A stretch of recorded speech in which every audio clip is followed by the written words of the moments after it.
Sit down. I don't think I heard you right. You heard me fine. Sit down. The words came out of Caleb Doyle's mouth low and even, like he wasn't asking a question, like the matter was already settled. I hadn't asked him to say them. I hadn't asked him to do anything. But there he was, standing between me and a man twice his size, who'd had his hand on the back of my chair for exactly 3 seconds too long. My name is Eleanor Marsh. Everyone calls me Nora. That morning, in a corner booth at Amber and Oak on 5th Avenue South, nobody in that café knew my last name owned the building we were sitting in, along with 11 others on that same block. Nobody knew it except me, and in about 8 weeks, that was going to be a problem. But right now, in this moment, all I knew was that a stranger named Grant Pruitt had cornered me at 8 a.m. on a Tuesday, and a man I'd never met before in my life had just stepped between us, like it was the easiest decision he'd made all day. Grant straightened up, jaw tight, sizing Caleb up the way men do when they're deciding whether their pride is worth the fight. It wasn't. He muttered something under his breath and walked off toward the register. Caleb didn't sit down right away. He looked at me first, really looked, the way almost nobody ever did anymore. You okay? I am now, I said. And I meant it more than I expected to. He finally sat, introduced himself, told me he was a structural engineer, working 2 blocks over on a warehouse renovation. My warehouse renovation. I didn't tell him that. Not then. I told myself it was because it didn't matter yet. But the truth was simpler, and a little more dangerous. For the first time in longer than I could remember, a man was looking at me like I was just a woman in a café. Not an asset. Not a name on a deed. Just me. So I let him keep thinking that. I had no idea, sitting in that booth with the Nashville morning light pouring gold through the windows, that the secret I was keeping wasn't going to be the hardest part of falling for Caleb Doyle.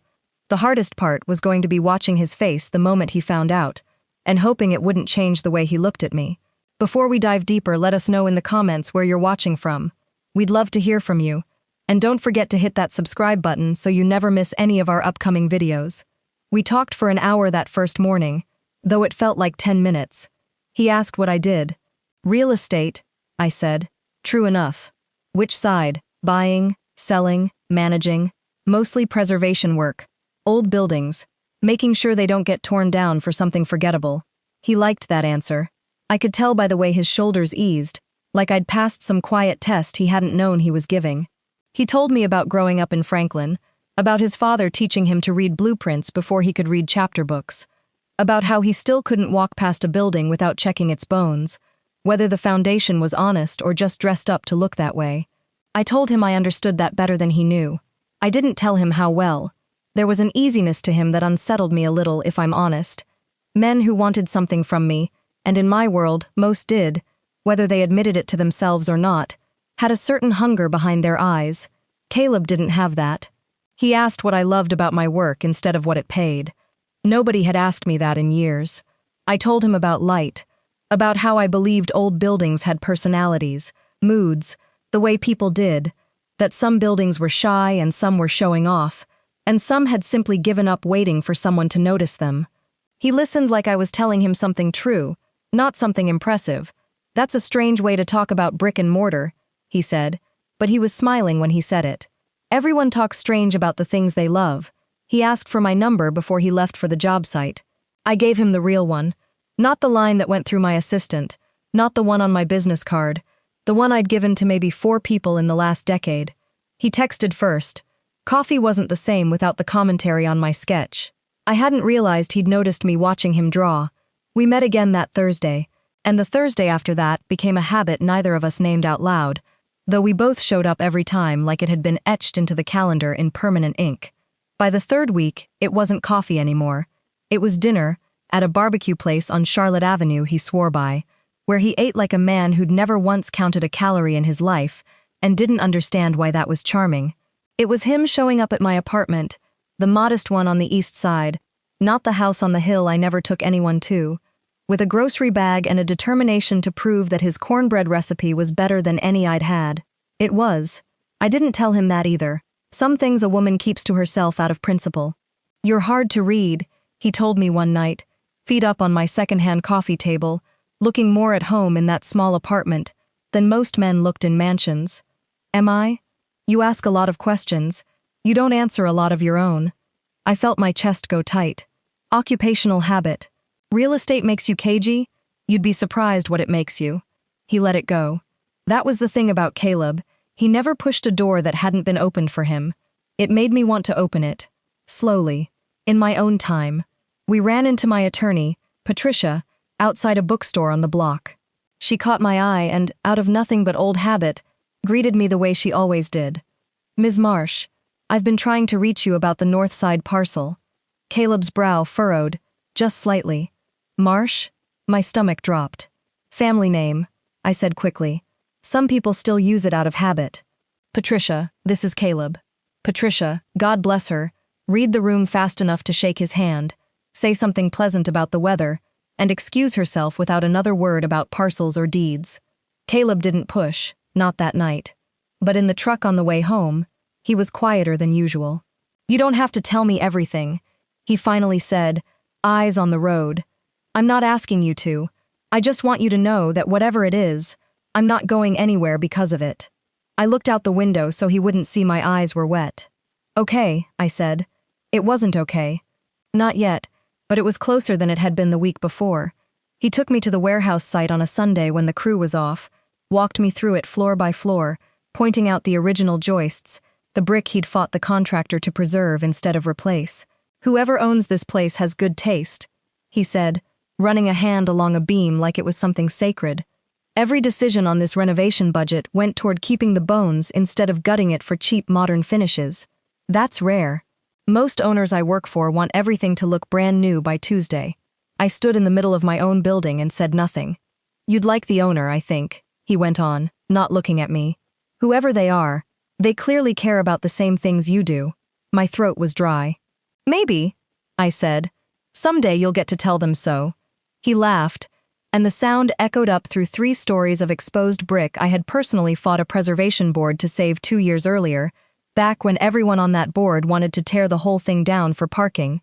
Later that night, lying beside him, I thought about how easy it would be to keep this going, to let the lie sit quiet a little longer, the way you let a fire burn low instead of feeding it, telling yourself it'll go out on its own. It wasn't going to go out on its own. I knew that. I just wasn't ready yet. My younger sister, Renata, called on a Saturday morning while Caleb was still asleep in the next room. "You've been ghosting the family group chat," she said. "Mom wants to know if you're bringing anyone to the gala next month." "I might be," I said, glancing toward the bedroom door. There was a pause on the line, the particular pause my sister used, right before she said something too perceptive for 9 a.m. "Does he know who you are, Nora?" "He knows who I am. He doesn't know what I have. Those are the same thing to people like us." "They're not," I said, sharper than I meant to. "Not to him." I hung up before she could argue, but her words followed me around the apartment for the rest of the day, like a draft under a door I couldn't quite locate. We were at Amber and Oak, our booth, the one by the arched window, though we'd never called it ours out loud, when my attorney called. I let it go to voicemail. It rang again in 4 minutes. I silenced it. Caleb watched me do it both times. "Somebody wants you bad. Just work. Real estate's that urgent on a Sunday? Preservation work has deadlines like anything else." I smiled, but it didn't reach as far as it usually did.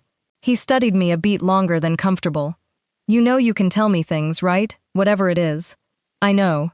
I didn't, not yet. But I was close. That night, alone in my apartment after he'd left, I sat at my kitchen table with a legal pad and wrote out, for the first time, exactly what I was afraid of. Not that he'd want my money. I'd known within the first month that wasn't in him. What I was afraid of was smaller and worse, that he'd feel foolish, that 2 months of easy, unguarded affection would curdle into embarrassment the moment he realized he'd been complimenting my own buildings to my face without knowing it, that the discovery, however gently it landed, would put a wall up between us that hadn't been there before, the wall I'd spent my whole adult life learning to expect from people the second they learned my worth. I decided that week I would tell him, on my terms, in my time, before the world told him for me. It was a Sunday in October, same as it had been the week we met, except the light had turned that particular gold it only gets, right before the leaves change. We were walking down 5th Avenue South, his favorite stretch, he always said, because of the architecture.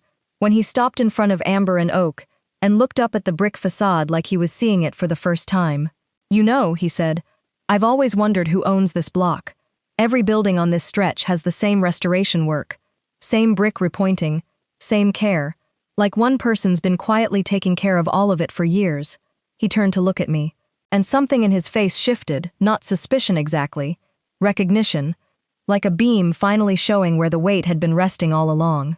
"Nora," he said my name slowly, like he was testing the shape of it against something he already half knew. I could have deflected. I'd deflected before. Instead, I took a breath and gave him the thing I'd promised myself I would give him first, before the city or my sister or a careless slip of my attorney's tongue did it for me. "I own the block," I said. My voice came out steadier than I felt. "This building, the warehouse you're renovating, the bookstore on the corner, all of it.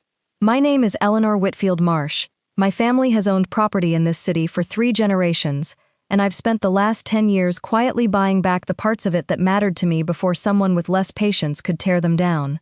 He didn't say anything at first. A car passed. Somewhere down the block, a bus hissed to a stop. "The ownership group," he said finally. "The one nobody's ever met.